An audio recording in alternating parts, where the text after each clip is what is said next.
$2 and a pot of water. That is what most of these dinners started with, and I put 20 of them on the table the year my husband's hours got cut to nothing. A half sack of flour, a bowl of dried pintos, and the tail end of a block of lard, and my mama's voice in my head telling me how to make them stretch. She taught me how to feed a family when the money quit before the month did, and not one thing she showed me ever appeared in a cookbook. Number 14 on this list is a bowl my daddy ate every summer night, cold cornbread and buttermilk, and the food scientists only recently figured out why it worked so well. And number 5 is a supper made from flour and water and not one other thing, and it filled my children up every Friday when the paycheck had not come. Here are 20 cheap dinners under $2 I made when the money ran out. Number 20, potato soup. When potatoes were all we had, this is what I made. 4 potatoes, peeled and cubed, 1 onion sliced thin, a lump of butter if we had it, and enough water to cover. You boil those potatoes until they fall apart, mash half of them against the side of the pot, stir in a splash of milk, and that is your supper. It sounds like nothing. It eats like a meal. The starch from the crushed potatoes thickens the broth into something that coats your ribs without a drop of cream. The food scientists call it gelatinization, the starch granules swelling in hot water until the liquid turns thick as gravy. My mama just called it making dough. Here is how you do it. Peel your potatoes thin, boil them low and slow, mash some right in the pot, salt it well, and do not rush it. A slow pot makes a richer soup than a fast one ever will. Number 19, bean soup with a ham bone. Every Easter, every Christmas, every time a neighbor brought a ham, my mama kept that bone. She wrapped it in wax paper and put it in the icebox, and the next week it went into a pot of dried navy beans with an onion and a bay leaf. That bone had enough salt and fat left in it to season the whole pot without adding a thing. The collagen in the joint breaks down over hours into gelatin, and that is what turns a thin bean broth into something that sets up like jelly when it cools. That was how you knew it was done right. Here is how you do it. Soak your beans overnight, cover the bone with cold water, bring it up slow, and let it go for 3 or 4 hours until the beans melt on your tongue. 1 pot, no watching, and you eat for days. Number 18, milk toast. This was the supper nobody talked about because it sounded too poor to say out loud. You toast 2 slices of bread, lay them in a bowl, heat milk in a saucepan with a pinch of sugar and a little butter, and pour it over. That is it. Mama made this when the pantry was bare and the children were coughing. The warm milk settled their stomachs, and the toast gave it enough body to feel like a meal. The proteins in heated milk actually become easier to digest because the casein structure loosens at temperature. Mama did not know that word. She just knew warm milk on toast put a sick child to sleep faster than anything else she had. Here is how you do it. Toast the bread dark, heat the milk gently so it does not scorch, add a whisper of butter, pour it over, and eat it with a spoon. Number 17, fried egg sandwich. 2 eggs, a skillet, 2 slices of bread, and a scrape of lard. That was supper more nights than I can count. The trick was how Mama fried those eggs. She spooned the hot fat over the top so the white set, but the yolk stayed soft, and when she closed that sandwich, the yolk ran into the bread like gravy. You did not need butter. You did not need cheese. The yolk was the sauce. The egg was the cheapest complete protein a family could buy, and it still is. Every amino acid your body needs, right there under the shell. Basting the egg in its own fat, that spooning motion Mama did, cooks the top without flipping, which means the yolk stays liquid in the center. That is the whole secret to the sandwich. Here is how you do it. Get your skillet hot, melt your fat, crack the eggs in gently, spoon that hot fat over the tops until the whites go solid, lay them on bread, press it shut, and eat it standing up if you have to. It takes 4 minutes and it will hold you until morning. Number 16, cabbage and noodles. A head of cabbage cost almost nothing, and Mama could make it taste like something you would pay good money for. She sliced the cabbage thin, slow-cooked it in butter until it went golden and sweet, boiled a handful of egg noodles, and tossed them together with salt and pepper. People who never ate this think cabbage is bitter. It is not. Not when you cook it right. The sweetness comes from the natural sugars in the cabbage concentrating as the water cooks out. Long, slow heat and fat does that. The food chemists call it caramelization. Mama called it patience.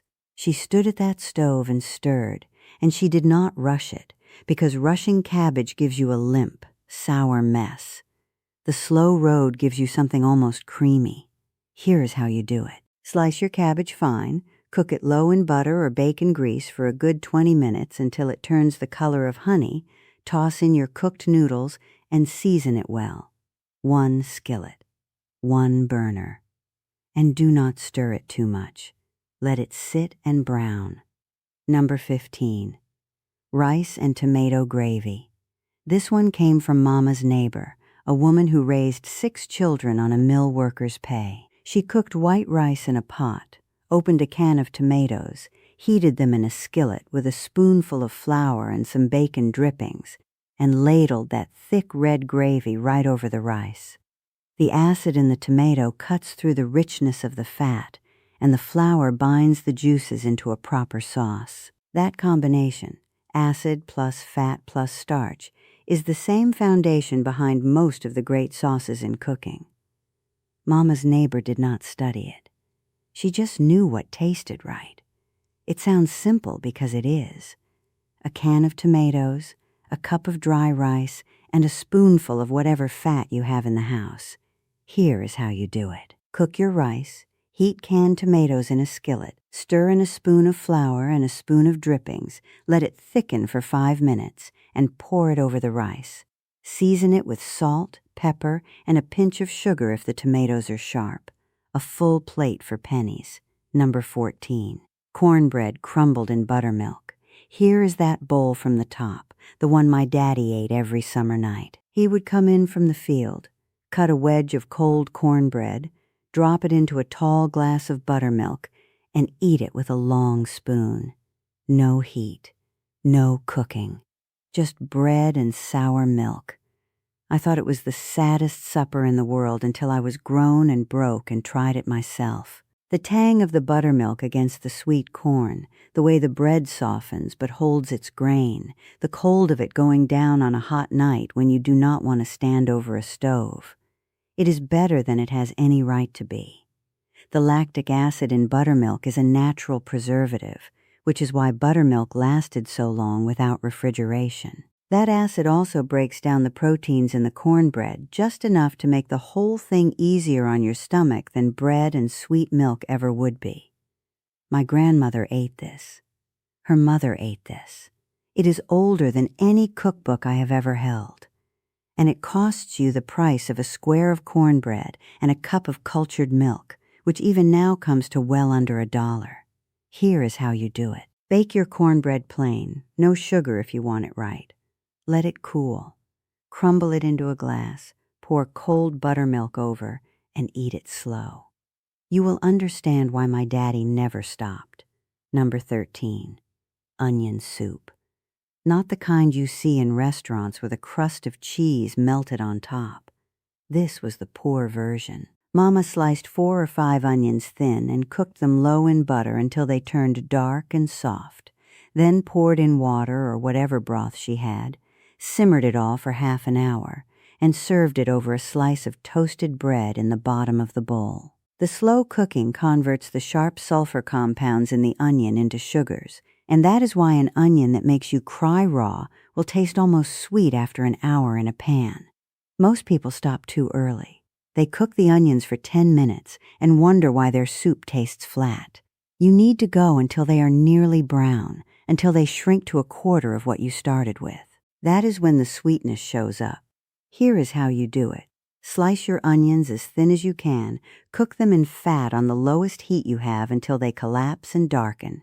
Pour in your liquid, simmer for another 20 minutes, and pour over a thick slice of toast in the bottom of the bowl. It costs almost nothing, and it warms you from the inside out. Number 12. Leftover potato cakes. Mama never threw out a spoonful of mashed potatoes. The next morning or the next night, she mixed them with a beaten egg and a handful of flour, shaped them flat, and fried them in a hot skillet until both sides cracked golden. The leftover starch firms up when it cools, a process called retrogradation, and that is exactly what gives these cakes their crisp shell. Fresh mashed potatoes are too wet and soft to hold together in a pan. Cold ones are perfect. Here is how you do it. Take your cold leftover mash, mix in 1 egg and 2 spoonfuls of flour, pat them into flat rounds, and fry on medium heat until they do not give when you press the center. Eat them plain or with a drizzle of gravy. Number 11. Biscuits and sawmill gravy. This was payday supper when payday had not come. Mama made biscuits from flour, lard, and buttermilk. While they baked, she browned a few spoonfuls of sausage in a skillet, stirred flour into the drippings, poured in milk, and let it thicken. The whole thing was on the table in 30 minutes. The roux, that paste of fat and flour, is the oldest thickening trick in American country cooking. The flour granules coat in fat first, which prevents lumps when the milk hits. Mama never lumped a gravy in her life. Here is how you do it. Brown your meat, leave the drippings, stir in flour until it smells toasty. Pour in cold milk slowly while stirring and let it bubble until it coats a spoon. Split the biscuits and drown them. Number 10. Poor man's stew. This had no recipe because it was never the same thing twice. Whatever was in the icebox went into the pot.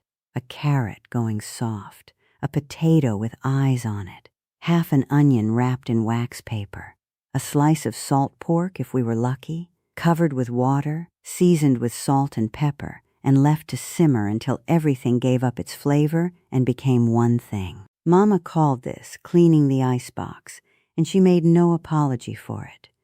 The long simmer extracts every trace of flavor from ingredients that alone would taste like almost nothing. The connective tissue and even a small piece of cheap meat dissolves into gelatin after 2 or 3 hours, and that gelatin is what makes the broth feel rich on your lips, even when there is almost no fat in the pot. The vegetables break down and thicken the liquid on their own. Here is how you do it. Cut everything small, cover it with water, salt it well, and leave it alone on the lowest flame for as long as you can stand to wait. Do not lift the lid more than once. The longer it goes, the more it gives you. Number 9. Bread pudding from stale bread. Mama never wasted a heel of bread in her life. When the loaf went dry, she tore it into pieces, soaked it in a mix of eggs, milk, sugar, and a splash of vanilla, poured it into a greased pan, and baked it until the top went crisp and the center set like custard. It came out of the oven smelling like something from a bakery, and every bit of it was made from food that was on its way to the trash. The science is simple and beautiful. Stale bread has lost its moisture, which means it absorbs the custard base faster and more completely than fresh bread ever could. Fresh bread repels liquid because the starch network is still tight. Stale bread pulls it in like a sponge. That is why the best bread pudding in the world starts with the worst bread in the house. During the Depression, bakers started selling day-old bread at half price, and women like my mama bought it on purpose. Not because they could not afford the fresh loaf, though often they could not. Because the old loaf made a better pudding. Here is how you do it. Tear up stale bread, enough to fill a baking dish. Beat 2 eggs with a cup of milk, some sugar, and vanilla. Pour it over. Let it sit for 15 minutes so the bread drinks it in, and bake at a moderate oven until a knife comes out clean. Serve it warm. That is a dessert made from nothing, and it is better than cake. Number 8. Fried bologna. When I was small, This was what my brother and I begged for. Mama sliced the bologna thick, scored the edges so it would not curl, and fried it in a dry skillet until the outside blistered and browned. She put it on white bread with yellow mustard, and we thought we were eating at a diner downtown. That was a special night in our house. The scoring matters because the casing contracts faster than the meat when it hits the heat. Without those little cuts, the slice cups up into a dome and the center never touches the pan. Score it, press it flat with the back of your spatula, and every inch of that surface gets the sear. The browning is where the flavor lives. Here is how you do it. Slice it thick, cut 4 small notches around the edge, and fry on medium heat until it puckers and browns on both sides. Bread, mustard, and nothing else. You do not need to dress it up. It already knows what it is. Number 7. Macaroni and tomatoes. A box of elbow noodles, a can of tomatoes, and a spoonful of butter. Mama boiled the noodles, drained them, stirred in the tomatoes with their juice, added butter and salt, and that was the whole supper. Some nights she put it in a dish and baked it with breadcrumbs on top. Some nights she just ate it from the pot. The acid in the tomatoes keeps the noodles from turning soft and gummy, even when they sit. The starch on the outside of the pasta bonds with the tomato liquid and creates a sauce that clings instead of pooling at the bottom of the bowl. Here is how you do it. Boil your noodles, drain them, stir in canned tomatoes, a lump of butter, and salt. If you want a crust, pour it in a pan, scatter crumbs on top, and bake it until it bubbles. Number 6. Egg drop broth. This came from a woman at Mama's church who had been a cook in a boarding house. She heated any broth she had, chicken or vegetable or just the water from boiling potatoes, brought it to a rolling boil, and drizzled in a beaten egg while stirring in circles. The egg set in thin ribbons, the broth thickened just enough to feel substantial, and a bowl of hot liquid suddenly had protein in it. I watched her do it once, and I never forgot it. 1 egg turned water into a meal. The key is the rolling boil. If the water is only simmering, the egg dissolves and turns the broth cloudy. At a full boil, the egg cooks on contact and holds its shape in those long, delicate strands. Here is how you do it. Bring your broth to a full boil. Beat 1 egg in a cup. Pour it in slowly while you stir in one direction. Let it cook for 30 seconds and eat it with a thick slice of bread. 1 egg, 1 pot. Supper. Number 5. Flour and water dumplings.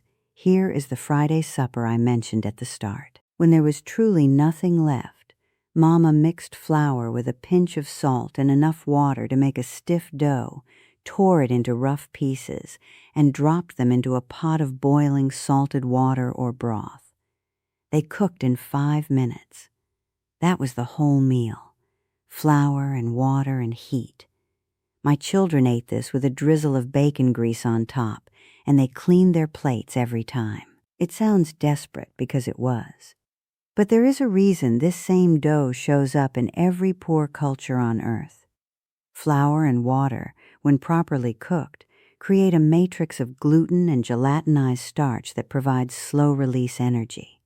The protein in wheat flour is not complete on its own, but it delivers enough to keep a body going when there is nothing else. Every continent has a version of this. Flatbread, pasta, dumplings, tortillas, chapati. All of them started with a woman standing over a fire with flour and water and children to feed. Here is how you do it. Mix 2 cups of flour with half a teaspoon of salt and enough water to make a dough you can tear. Pull off rough pieces the size of a walnut and drop them into boiling salted water or broth. They float when they are done. If you have any fat at all, drizzle it over the top. Number 4. Beans and fried potatoes. This was the supper that showed up when Mama got paid on Friday, and the pantry was almost full again. A pot of pinto beans she had been simmering since morning, and a skillet full of potatoes she sliced thin and fried in bacon grease until they cracked when you broke them with a fork. The two together gave you everything a body needs.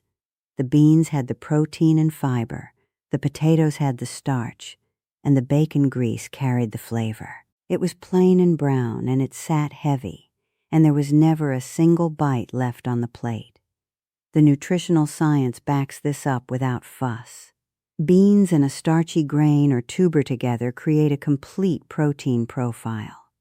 Mama did not know those words. She knew that her family pushed back from the table full, and that was the only measurement she needed. Here is how you do it. Cook your beans low all day with a pinch of salt and whatever seasoning meat you have. Slice potatoes thin, fry them in hot fat without stirring too often so they get that crust on both sides, and serve them side by side on the same plate. Add a piece of cornbread if you have it.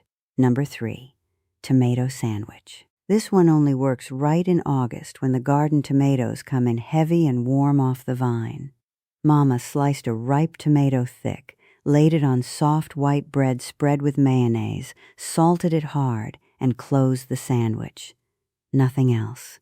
No lettuce, no bacon, no cheese. Just tomato, bread, and salt. People who did not grow up poor do not understand how a tomato sandwich can be supper. But when the tomato is right, truly ripe and still warm from the sun, it does not need help. The reason it tastes better than it has any right to is glutamate, the same compound that makes aged cheese and soy sauce taste deep and savory. A ripe summer tomato has more free glutamate than almost any other raw vegetable. Your tongue reads it as richness, which is why a single thick slice on bread can feel like a full meal. Here is how you do it. Use a tomato warm from the garden if you can get one. Slice it thick. Bread, mayonnaise, salt. Do not toast the bread. Do not add a single thing to it. Let the tomato be enough, because it is. Number 2, stretching soup with a handful of rice. This was not a recipe. It was a survival habit. Whenever the pot of whatever we were eating looked thin, Mama dropped in a handful of raw rice and let it cook for 20 minutes. The rice swelled, the broth thickened, and a pot that was going to leave someone at the table hungry suddenly went around twice. She did this with bean soup, with vegetable broth, with the water left from boiling greens. The rice absorbs liquid as it cooks and releases starch into the broth, and that starch changes a watery pot into something that clings to the spoon. It is the simplest trick I ever learned from her, and I still do it. Here is how you do it. When any soup looks too thin, drop in a 1/4 cup of raw white rice, stir once, and let it simmer for 20 minutes. The pot will do the rest. Number 1, the table that bent but never broke. This is not a recipe. This is everything I just told you, and everything my mama ever showed me, wrapped into one truth. We were poor. Some weeks we were so poor the only protein in the house was an egg and a spoonful of peanut butter. But we sat down at that table every night, all of us, and there was food on it. Not always enough, not always good, but always something. Mama never once said we cannot eat tonight. She said, "Let me see what we have." And then she made it into something. A soup, a dumpling, a bowl of beans with bread on the side.